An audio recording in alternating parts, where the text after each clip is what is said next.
Okay, back with chapter 16, the Day of Atonement.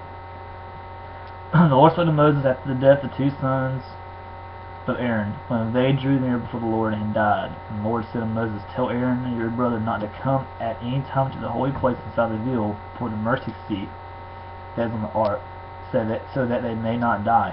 For I will appear in the cloud over the mercy seat.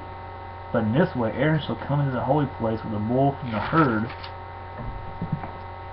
for a sin offering and a ram for a burnt offering. He shall put on the holy linen coat, and shall have the linen undergarment on his body. He shall tie the linen sash around his waist and wear the linen turban. These are the holy garments. He shall bathe his body in water and then put them on. He shall take from the congregation of the people of Israel the 2 male goats for a sin offering and 1 ram for a burnt offering. Aaron shall offer the bull as a sin offering for himself, and shall make atonement for himself and for his house. Then he shall make the 2 goats and set them before the Lord at the entrance of the tent of meeting. And Aaron shall cast lots over the 2 goats, 1 lot for the Lord and the other lot for Azazel. Aaron shall present the goat on which the lot fell for the Lord, and he use it as a sin offering. But the goat on which the lot fell for Azazel shall be presented alive before the Lord, make atonement over it, that it may be sent away into the wilderness to Azazel. Aaron shall present the bull as a sin offering for himself, and shall make atonement for himself and for his house. He shall kill the bull as a sin offering for himself, and he shall take a censer full of coals of fire from the altar before the Lord, and 2 handfuls of sweet incense beaten small. He shall bring it inside the veil, and put the incense on the fire before the Lord. The cloud of incense may cover the mercy seat that is over the testimony, so that he does not die. And he shall take some of the blood of the bull and sprinkle it with his finger on the front of the mercy seat on the east side, and in the mercy seat shall sprinkle some of the blood with his finger 7 times.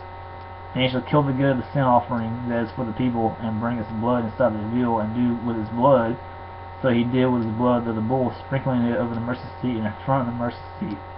Thus he shall make atonement for the holy place, because of the uncleanness of the people of Israel, and because of their transgressions, all their sins.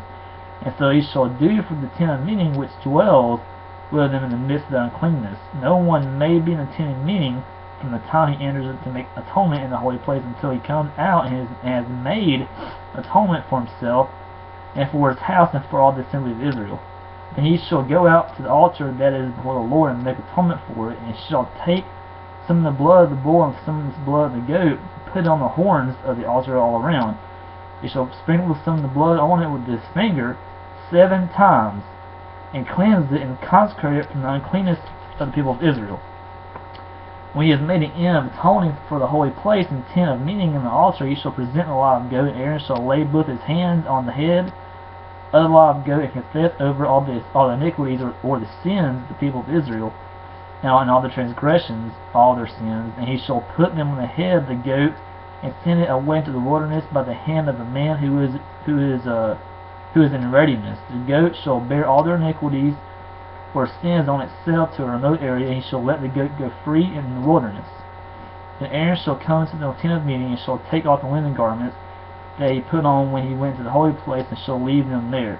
And he shall bathe his body in water in the holy place, and put on his garments, and come out and offer his burnt offering and the burnt offering of the people, and make atonement for himself and for the people. And the fat of the sin offering he shall burn on the altar. And he who lets the goat go to Azazel shall wash his clothes and bathe his body in water, and afterwards he may come to the camp. And the bull for the sin offering and the goat for the sin offering, whose blood was brought in to make atonement in the holy place, shall be carried outside the camp. Their skin and their flesh and their dung, which is poop, of course, shall be burned up with fire, and he who burns them shall wash his clothes and bathe his body in the water, and afterward he may come into the camp. And it shall be a statute or a rule to you forever, that in the 7th month, on the 10th day of the month, you shall afflict yourselves, and shall do no work, either the native or the stranger who sojourns among you. For on this day shall atonement be made for you, to cleanse you.